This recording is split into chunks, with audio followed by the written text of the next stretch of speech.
Today we're talking about one of the more controversial topics that happens with musculoskeletal medicine and musculoskeletal physiotherapy. That's the argument between when to get an injection and when to get physio. Okay, so this is a really big question that we get asked on the phone all the time, and there's also a little bit of argument in the literature about what's good and what's not. So I'm just going to give my opinion today, and happy to hear your comments in the comments below from there.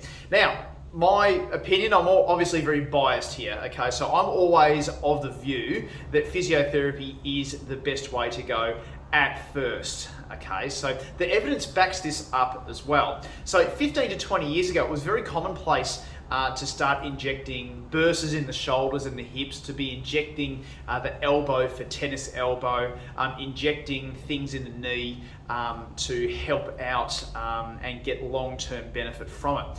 I guess the question is what is the purpose of the injection or the purpose of having the physio?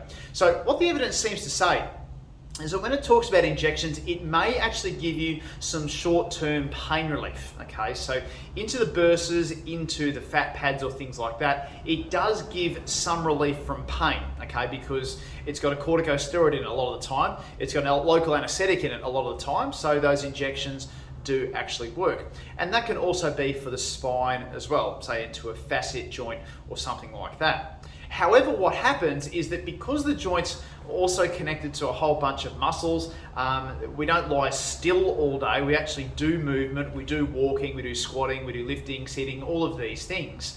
There's a whole lot of other considerations that need to be taken care of before you get that long-term benefit. Okay, so I've got a few rules here that I go by when I'm thinking about whether to inject something or whether physio is the way to go.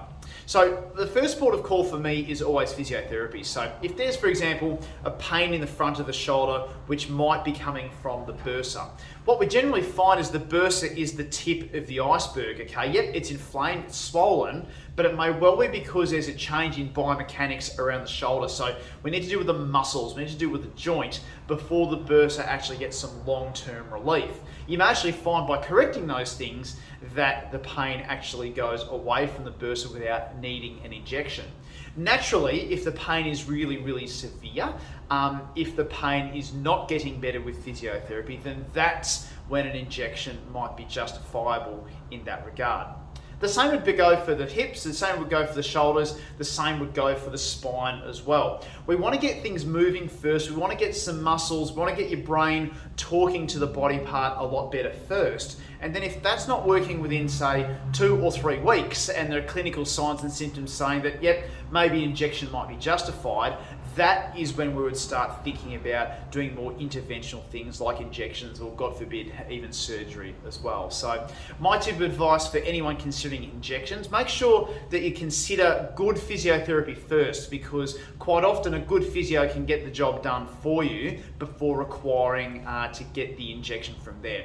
And the injection, of course, is there as a measure to reduce pain and increase function. It's not there as a forever thing. It is there to increase function and reduce pain so you can get moving, get strong, and do more things that you want to do. Hey, hope that's been helpful, and we'll see you again next time. Cheers and bye for now.